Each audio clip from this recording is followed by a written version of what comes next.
Hey guys, with Marvel Spider-Man 2 right around the corner, I thought I'd go through the story so far. But before we get into all that, if you're new here, hi, welcome to the channel. Consider subscribing for more story summaries from me. And if you're returning to the channel, welcome back. Anyway, without further ado, let's go. The first game kicks off with SWAT teams being dispatched to apprehend notorious crime boss Wilson Fisk and Peter Parker getting suited up ready to join in. With everyone else struggling, Spidey infiltrates Fisk's tower and does his thing, webbing him up and getting him under arrest. As he's being taken away, however, he promises that without him, the city will crumble. He claims that he was the one keeping order, and give it a month, everyone will beg for him to come back. After which, Pete heads to his day job as a sort of understudy to Dr. Otto Octavius, who's trying to invent equipment to help him as his neurological disease is in the process of rendering him disabled. However, the machines all become faulty as the energy levels exceeded expectations, causing the committee director to consider revoking the funding for his projects. Later on in the day, after doing some regular crime fighting, Pete foolishly heads back to the lab to fix up his torn up suit, which obviously gets him caught by Octavius. Luckily for him, however, he doesn't make a big deal out of it. He just assumes Pete builds Spider-Man's suits, so he helps out by installing some upgrades to the suit. Pete, knowing they dodged a bullet with that one, heads to Feast, a homeless shelter run by Martin Lee, who's planning a birthday party for Pete's Aunt May, who volunteers at the shelter.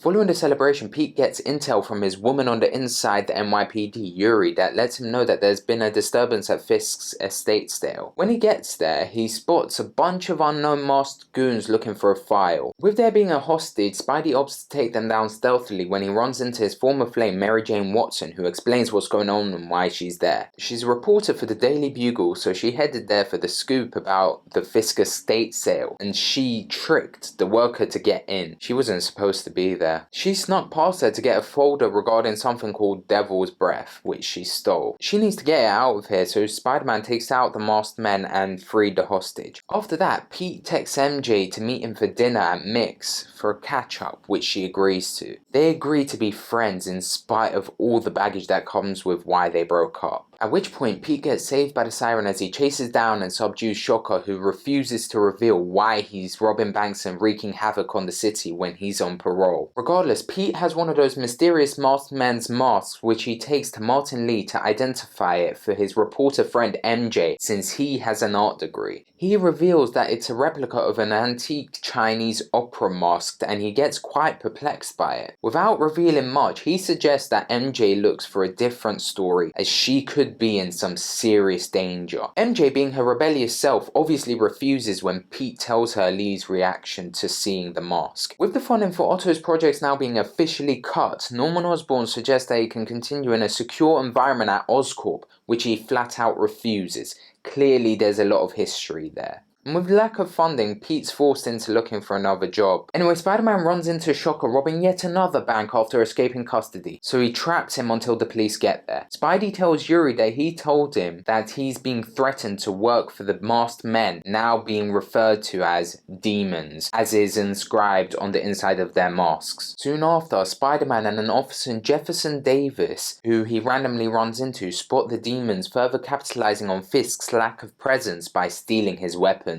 Luckily, the two were able to stop them, although Davis gets seriously injured while saving Spidey. Moreover, MJ got an interview with the man himself, as she's keen on getting as close to the demons as possible to help take them down with minimal regard for her own safety. With it getting dark and Pete's now lack of income, he asks May if he can stay over at the shelter, which she gladly accepts, telling him to snooze in her office. When he woke up, she gave him some cold hard cash, being the kind-hearted soul that she is, which Pete is forced to reluctantly accept. Then we pick up with Officer Jefferson Davis and his family, his wife Rio and his son Miles, as he preps to accept an award being given to him by Norman Osborn for his heroic actions in saving Spider-Man and the city. During the speech, as Pete was flirting away with MJ in the crowd, Norman gets a call wishing for him to suffer. At this point, Pete's Spidey sense tingles as he notices Martin Lee, of all people, magically controlling people and getting them to kamikaze bomb the place. blowing up Officer Davis in the process and seriously injuring Pete, who put his body on the line for MJ. After his father's funeral, Pete tries to comfort Miles, but obviously none of that's going to bring his father back to him. He walks away with Pete still keen on helping guiding his newly formed friend's son on the right path, with his mother just as lost. Anyway, this gives Pete more motivation than ever to bring down the demons, who he now knows Lee is behind. MJ spoke to a detective who told him that Lee had the power to corrupt people and make him do things you wouldn't normally do, corroborating Pete's spidey senses. Spider-Man goes investigating a recycling center Lee bought an interest in last year, where he finds information pertaining to more attacks being plotted at Osborn's campaign offices. Clearly Lee has beef with Norman. Yuri evacuates the campaign offices after Spidey gives her the location of all the evidence against Lee. Then Spidey takes down the group of demons ready to instigate the attack when he gets ambushed by Silver Sable and her army, paid for by Norman Osborn. Luckily, Yuri was able to separate the two, although there was still a lot of animosity there. After all that heavy duty, Pete pays a visit to his Aunt May at Feast. While helping out around the place, he suggests that she reaches out to Miles, since after the loss of his Uncle Ben, it always helped Pete to stay busy. While he was there, however, he took the opportunity to snoop around Lee's office. He finds out that he plans on using Devil's Breath for another attack. He's thinking it's probably a bioweapon created by Oscorp. Elsewhere, Otto has now taken loans and called in every last favour to keep his projects going, meaning Pete can stay on despite not being paid. He loves his job, so it's worth it to him. Besides, progress is being made. After a cute dinner with MJ, the superhero is called into action. He finds the demons having gone after a man called Charles Standish. Luckily, he was able to clear them out, but Spidey was barely able to get a word out of him before Sable swooped in to shit on the parade. But from what he could get from him, he knew about Devil's Breath, and the demons were after information on an Isaac Delaney for some reason. MJ was able to find his whereabouts so Pete could get to him before the enemy does. Unfortunately though, Lee reached him first and forcefully retrieved the relevant information from him. He wanted the name of his colleague at an Oscorp lab, Dr. Morgan Michaels. But that wasn't all. Once he was no longer useful, Lee made Delaney kill himself. Now that he knows Lee is after someone at Oscorp, Pete and MJ deduce that this is related to Devil's Breath. And the only place we can gather info on a top secret lab for something like that is from Norman himself. Spider-Man sneaks past the newly appointed Sable security and uncovers some classified information. Michaels is the chief scientist behind Devil's Breath, which was meant to cure any genetic disease. Or at least that was the intent. In its current form, it's like a bioweapon, and Michaels just so happens to always have a sample on him. Coincidence? I think not!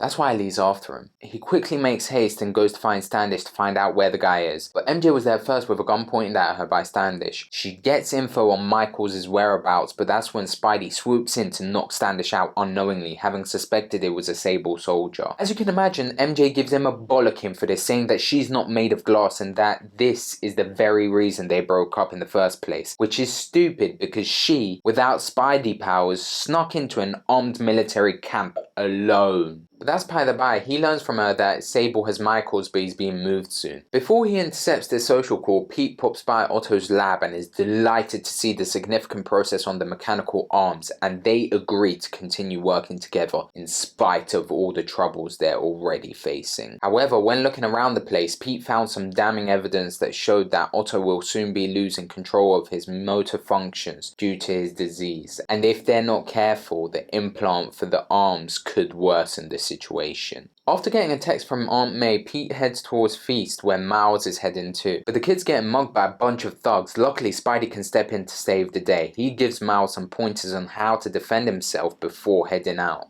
As a result, Miles arrived on time, introducing himself to people at Feast by pouring them coffee. Soon after, Pete leaves him in the capable hands of Aunt May before he goes after the Devil's Breath. As expected, Michaels' Sable protectors are under attack by demons immediately as he's being moved. Spidey chases down Michaels and Lee but is forced to take him down in his own world. After succeeding, he crashes the vehicle but the enemy gets away with Devil's Breath, a momentary win for them. But according to Michaels, he should be very worried. Lee attacks Grand Central Terminal using hostages to call Mayor Osborn over. He sets up a timed Devil's Breath bomb and takes his leave. MJ takes it upon herself to defuse the bomb while Pete takes care of Lee's goons. After all that, a train fight with Lee ensues where Spider-Man was able to subdue his enemy with Sable recovering the Devil's Breath, bringing it to the lab. But this altercation wasn't without its casualties. Pete and MJ's relationship is more strained than ever. Pete doesn't want MJ getting herself overly involved and in harm's way, understandably so, but she acts as if she has supernatural abilities too, constantly taking unnecessary risks when she can lay low and work on it from a distance. When Pete pays a visit to the lab, he sees the finished work of Dr. Octavius's new and improved arms, although Pete suspects it could be affecting other parts of his brain given his sudden mood swings. He gets Doc to reluctantly agree to further testing, until he sees Norman's deceptive press conference. He clearly has a deep hatred for him,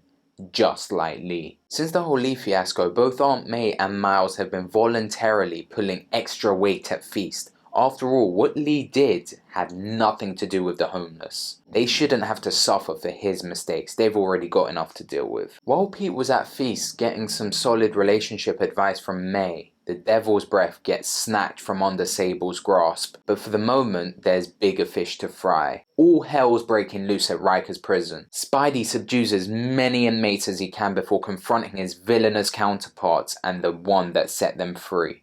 None other than Doc Ock. His thirst for vengeance on Osborn led him to this. The group beat him to a pulp, but Octavius lets him live given Pete's association to Spidey in his eyes. Doc Ock unleashes Devil's Breath on the city to unveil Osborn's truth, to set the record straight. 24 hours later, we see the effects of this with Aunt May coughing up blood, having caught the disease. MJ's reporting the fact that the May is blaming Spider-Man for the Rikers breakout, but makes sure to state that this is likely deflecting blame since the disease has originated in an Oscorp lab. After recovering, Yuri tells Spidey that he's a priority target for Sable. But first things first, he has to get all his foes back into Rikers. Before he's able to though, MJ calls saying that the escaped convict started a fire with both May and Miles trapped inside, so Pete rushes to Feast. With MJ's aid, he's able to save the two from the blaze, with them returning the favour by saving him. The traumatic experience gave MJ and Pete a chance to reconnect as a couple. With Pete currently in a sticky position though, he calls on MJ and Miles to help out. He wants MJ to chase down some leads on a supposed anti-serum Oscorp is working on, with Octavius and Lee on the prowl, and Miles to keep an eye on any dodgy business going on at Feast. Pete goes to the location where Otto released Devil's Breath, where he learns that Otto tasked the other villains to demolish the Oscorp buildings throughout the city. That's when he gets ambushed by the Vulture and Electro. After a bunch of toing and froing, he takes them both down before swinging his way to the reservoir to find Scorpion, where he gets poisoned. Despite some serious shroom level hallucinations, Pete was sane enough to put together an antidote for the poison. After coming back to his senses, he asks MJ for some advice about Otto. When should you give up on a friend? She suggests that he needs to see if the man that he once knew is still there or not before making the decision. With reports coming in of an earthquake in Harlem, Spidey suspects it's Rhino causing mayhem, and sure enough it is, with Scorpion also joining in on the party once Spidey arrives. So he cleverly uses that to his advantage. He gets them to turn on each other to trap them in a massive shipping container. After which MJ gives them a call saying she's gonna sneak into Osborn's penthouse for more intel on the anti-serum, with Spidey waiting to swoop in nearby in case things go south. Once she gets there, she snoops around, reminiscing on her and Pete's friendship with Harry, Norman's son. Looking at some documents, MJ understands that Harry's mother's sickness, which she already knew about,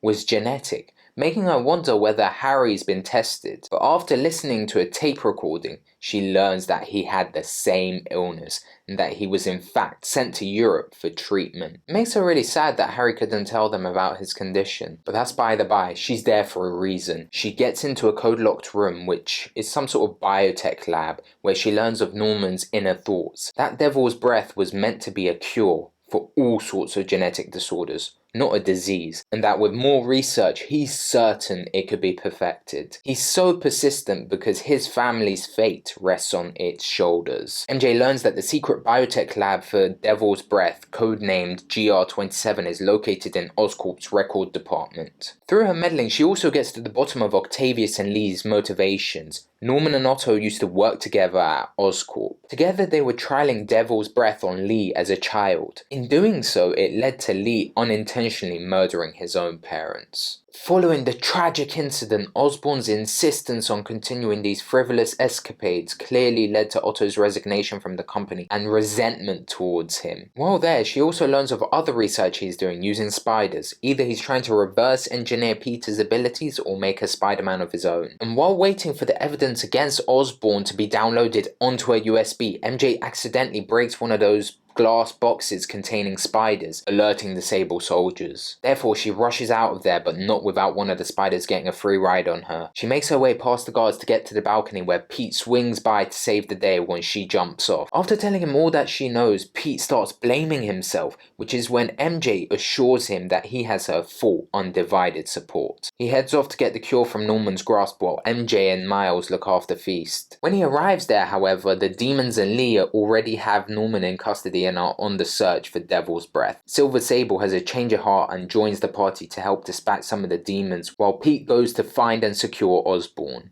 but not before he has a final fight with Lee. Despite trying to convince him not to continue this fit of rage, Lee persists. And to be honest, who can blame him? So Spider-Man is forced to overcome him to show him that this isn't the way for justice to be served. Suddenly, Spider-Man gets pounced on by Doc Ock, who retrieves the anti-serum and kidnaps Osborn. Meanwhile, Silver Sable and Dr. Michaels get Spider-Man and transport him to Feast. With Dr. Michaels caring for him, he recovers maybe from one of his thousands of wounds before he feels the need to go back out there again, lacking sufficient rest. Before he does, however, MJ takes Peter to his aunt, who's clearly losing her battle with GR27, incentivizing him to get the anti-serum from Octavius even more. As he's leaving, the long-lost spider creeps from MJ to Miles, who it bites. Peter decides to try to use Otto's arms against him, and so he updates his spider suit and gets there in the nick of time before Norman splatters the floor thanks to Doc Ock. The two get in a heated battle. Literally. Otto's saying he'll cure the people after he takes down Osborn, but Pete can't just let people die before then, so the fight continues until Pete's mask gets torn off and he realizes Otto knew he was the man under the suit all along, and it didn't derail him, causing all these emotions to bubble up from Pete. He removes Otto's neural inhibitor chip, causing Otto to lose control of the arms. After recovering the anti-serum, Pete doesn't give Otto control of his arms back, even though he almost threatens to reveal his secret to the world otherwise. After all, Otto doesn't want to get arrested. They'll take his arms from him. Regardless, Pete has more pressing matters to tend to. He gets the anti-serum sample to Dr. Michaels. Unfortunately, to make more, he's going to need the sample, and it could take up to a day. And by the looks of things, Aunt May simply doesn't have that long left. After Michaels gives them a moment together, May mutters these words. Take off your mask. I want to see my nephew. Which understandably turns him into a total blubbering mess. Despite toying with the selfish idea of screwing everyone else over to save his Aunt May, with her blessing, he does the right thing. What all great superheroes do. After all, with great power comes great responsibility. After rolling out the anti-serum to the general public, they bury May beside Uncle Ben, as Miles and MJ comfort Peter, and with Octavius imprisoned, that's one less villain on the streets to deal with. 3 months after the events that transpired, Pete and MJ resume their relationship, as Miles reveals to Pete his newly acquired spider powers courtesy of Norman Osborn. Speaking of whom, Norman is more determined than ever to find a cure for his son's condition, who he's actually keeping hidden from the world. Harry's not in fact in Europe like Pete and MJ were told. He's in Norman's lab. It's been about a year since Miles was bitten by a spider, and he and his mother have since moved to Harlem. Miles has been helping and shadowing Pete with his superhero duties, but when they both go to protect a prison convoy, Miles does a mistake and the prisoners, which include Rhino, escape. After struggling to take down the beast, he takes out Pete. Miles refuses to leave and faces Rhino head on, and thus discovers a new ability he has, Venom Punch. One that Pete doesn't have, and he uses it to take down Rhino. Then Pete, who's looking like he's had some work done since the last time we've seen him, tells Miles he'll be going overseas with MJ for a few weeks for a job. Then they part ways after Pete gives Miles a Christmas present. He opens it with Ganke, his friend, who knows he's Spidey. It's a brand new suit. Then Ganke informs Miles of a suspected break-in, so he goes to the location and notices a video message of Simon Krieger, leader of a company called Roxxon, talking about Nuform, a new, better, safer source of fuel, of which he's planning planning on making worldwide reactors. That's when he gets ambushed by people with advanced weapons talking about new form shipments. Once the enemies are dealt with, Miles rushes home for Christmas dinner. Turns out his mother's now running for city council. Ganke and Finn, Miles' best friends, were invited to Christmas dinner. It became clear in dinner discussions that Rio opposed Roxxon and Simon Krieger heavily in her campaign. When washing the dishes, Miles and Finn, who haven't seen each other in months, decide to meet up tomorrow, just the two of them. That night, Ganke makes an app that allows people to ask Spider-Man for help. The first person to ask for help was Miles' uncle. They had stopped seeing each other because he and Miles' father weren't on good terms, but Miles doesn't know why. Miles' uncle works at the subway station now, but he had some interference. Trains weren't moving. Turns out the men from the previous night who call themselves Underground were ironically using Underground to smuggle Nuform, but Miles is able to fix the situation before his uncle says he knows Miles is Spider-Man. He offers himself as someone to talk to if needed. Later on, Miles meets Finn, and it's abundantly clear that she's not sharing something about her brother Rick, who worked for Roxxon. Miles and Ganke go to Rio's rally, which the Underground sabotage. This attack didn't make sense to Miles because he thought they were solely after Nuform. Then there was a sudden explosion at a bridge, so it appeared the rally attack was just a distraction to steal some more Nuform. The leader of the Underground, the Tinkerer, appears and fights Spidey. Miles unmasks her, and it turns out that the Tinkerer is Finn. Finn was able to escape, and Miles used his powers, which created a large explosion at the bridge. He managed to save everyone, but Roxxon blamed Spidey for what went down. Luckily, out of fear, Miles turned invisible, a new ability, so he used that as an opportunity to escape. When he got home, Miles asked beggingly for his mother to quit because he's scared of losing yet another parent. She replied that she won't stop fighting for her home. After feeling sad for a while, Miles realized that he needs to be his own Spider-Man, so he made his own suit, one that reflects his own individuality. That helps him stop feeling sorry for himself, and he goes to Finn's old repair shop to figure out why she's doing all this. It appeared abandoned, but there was a video recording showing Rick very sick and blaming Nuform. Rick and Finn attempted to stop Roxxon by destroying the Nuform Rick made, but something went terribly wrong. Miles used a computer to track Finn's phone, but he was being watched. He tracks it to the Nuform lab where she must have dropped it, where he gets caught by the Prowler, an adversary to his father as a policeman. He unmasks himself, revealing himself to be his uncle Aaron. He gives Miles some advice on the easiest way to infiltrate the lab, as he too had some affiliation with Roxxon. Miles finds the phone and it has a recording of them in there trying to destroy the reactor,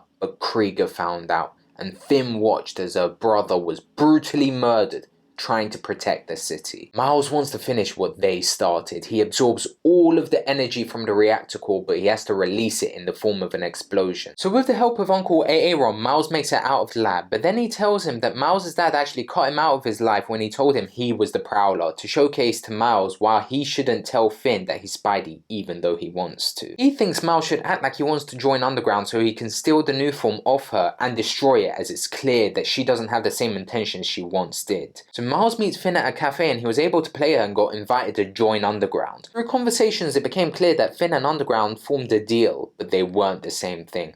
Underground seeks exposure, and she wants Krieger to go down. Finn takes Miles to Fisk Tower, where their base is. Miles looks around for information on the Nuform's whereabouts, then returns as Spider-Man after telling Finn he needs to go home. Spidey finds a secret underground passage. In there, he spots a map with locations of where the Nuform is. At the locations, Ganke asks Miles to reconsider telling her he's Spider-Man, as it could make her reconsider her own plan. He finds out her plan is to blow up Roxxon Plaza using Nuform, similar to how Miles blew up the bridge. He confronts Finn and starts chasing her down. Eventually, Spidey reveals his identity and she retreats. Miles goes to talk to his uncle, who helps him clear his mind. Then he tells Aaron where he's going to meet Finn, in Trinity Church. Once Miles leaves, Aaron calls Roxxon and tells them where they're planning on meeting. He says that they can have the girl, but to leave Miles alone. The meeting was going well until they got attacked by a Roxxon enhanced Rhino and get captured. They wanted Miles too, because Krieger thinks he can use his Venom defenses to make money, but Miles is able to use his Venom to get them both out. On the way out, they overheard Aaron talking with Krieger that they agreed not to get Spider-Man involved. During their long escape, Finn told Miles that she missed him and hoped he'd call.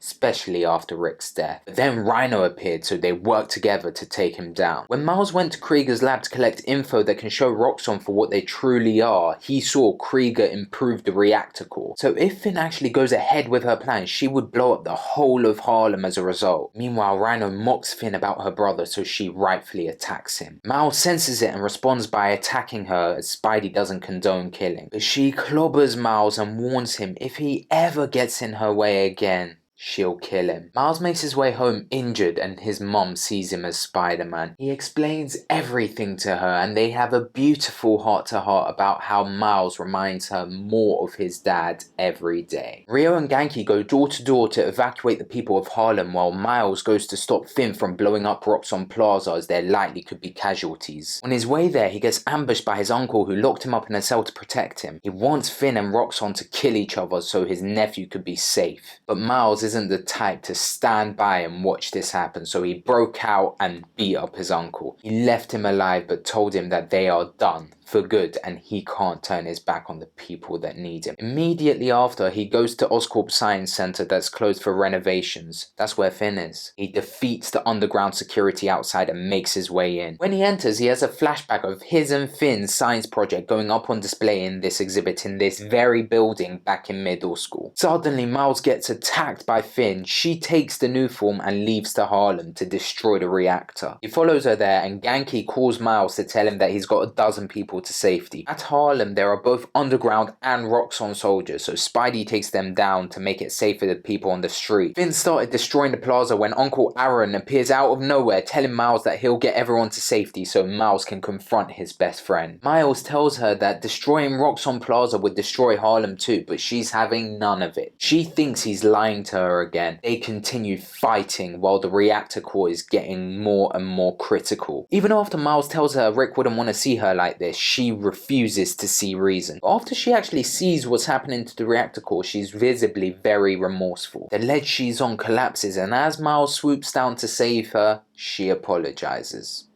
And he forgives her. Miles shuts off the reactor core by harboring a lot of energy that he needs to release, and with the civilians surrounding them, in an act of redemption, Finn flies Miles as high as possible. Even though he didn't want to, she comforted him, telling him to do it. He unleashes the explosion, killing Finn in the process. 4 weeks later, we find out Aaron told the police of his affiliation with Roxxon and told them of their illegal doings together. In doing so, Krieger got put behind bars and Aaron got a reduced sentence. When Pete returns, Miles asked him whether being Spider-Man ever gets easier. He responded, some things do, but not everything. In an after credits scene, we see Harry Osborn getting released by his father, possibly indicating what could be in store for us in the sequel. And now you're all prepped for Spider-Man 2. Thanks so much for watching. Make sure you drop a like if you enjoyed the video, comment your thoughts and subscribe for more story summaries from me. See ya!